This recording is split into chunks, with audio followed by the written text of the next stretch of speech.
So in these lectures, we are going to learn why do software project fails? How can we make a software project succeed? So one of the main reasons is people begin programming before they understand the problem. Now, if I'm going to develop a software to solve a very simple problem, let's say, for example, to find a sum of two numbers, well, I don't need to design because I understand the problem and it's a very simple problem. But most of the time, software engineers or programmers, we always develop a system that will solve a complex problem. So it's very important that we understand the problem. Possible we design the algorithm before we write the code. Now, people begin programming before understanding the problem. This will lead to, again, software project fail. So here we say everyone likes to feel that they are making progress. When the team start to code, as soon as the project begins, they see immediate gains.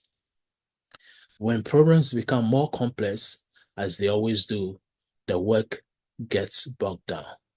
And in the best case, a team that begins programming too soon will end up writing good software that will solve the wrong problem. Another reason also, the team has an unrealistic idea about how much work is involved. So from far away, most complex problems seem simple to solve. Teams can commit to impossible deadlines by being overly optimistic and not thinking through the work. Few people realize the deadline is optimistic until it's blown. Also, defects are injected earlier but discovered late. This also can lead to, again, software project failure. So here we say project can address the wrong needs. Requirement can specify incorrect behavior. Design, architecture, and the code can be technically flawed. Also, the test plan can miss functionality. And the later these problems are found, the more likely they are to cause the project to fail. If this problem can be found in earlier stage, then the failure will be lesser.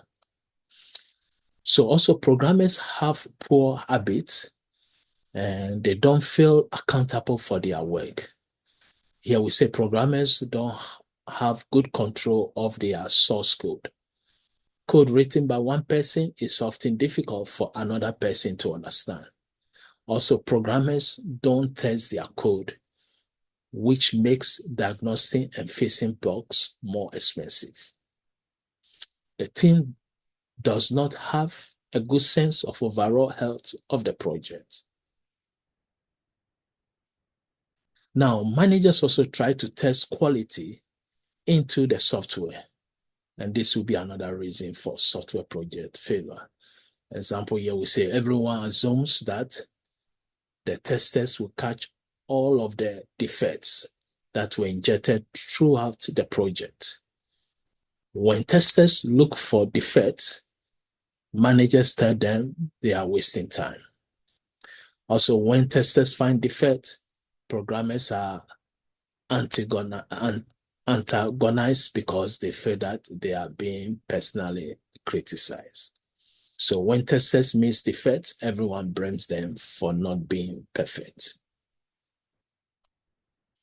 Now, how can we make sure that our project succeed? Now, we can make sure that all decisions are based on openly shared information. Now, we know in software engineering field, or any techniques that we are going to use to develop a system, a software system, we have to follow a very basic process. First, we need to understand the problem. Without understanding the problem, there's no way we can solve the problem. Also, the requirement analysis. We must understand what input we are going to give to the system, what output we want. Transformation from input to output will give us the algorithm, the design process. Also, we talk about the requirement analysis, both functional requirement, non-functional requirement. We have to work with all the stakeholders to come up with all the list of functional or the requirement needs. So here we say it's important to create a culture of transparency where everyone who needs information knows where to find and is comfortable looking at it, especially all the stakeholders of the project and also the project team members. So all project documents, schedules, estimate plans, and other work products should be shared with the entire team, the managers, the stakeholders, users, and anyone else in the organization who wants them.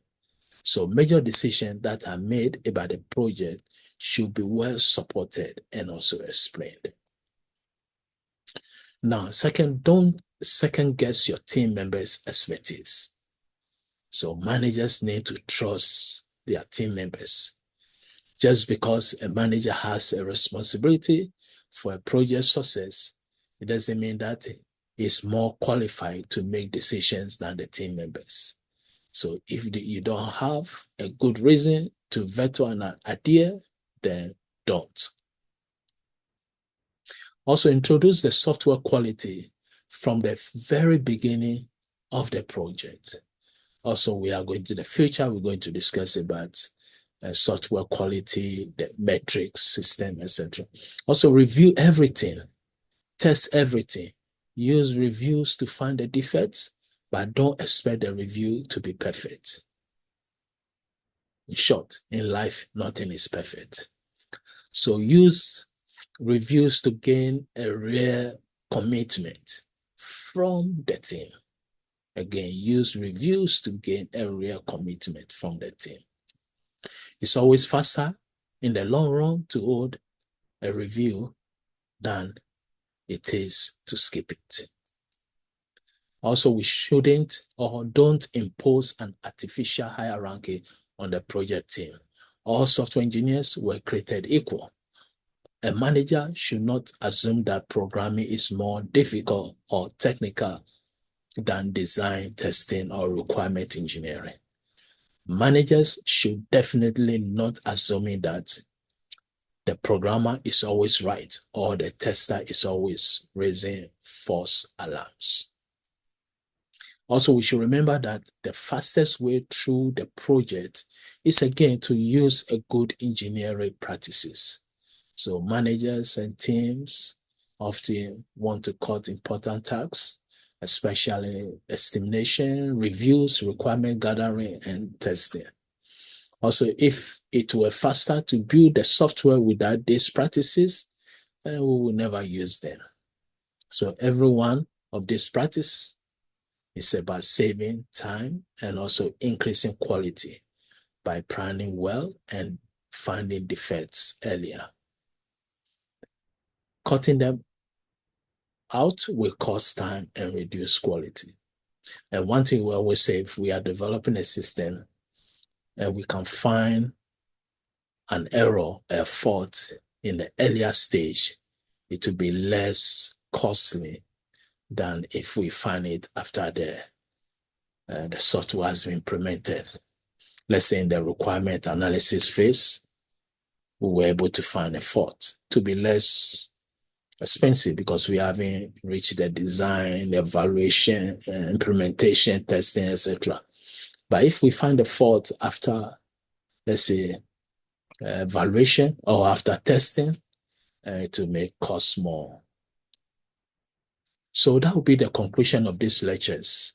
So in these lectures in general, it's two things. We discuss some of the reasons why some software project fails and how can a software project succeed. Thank you.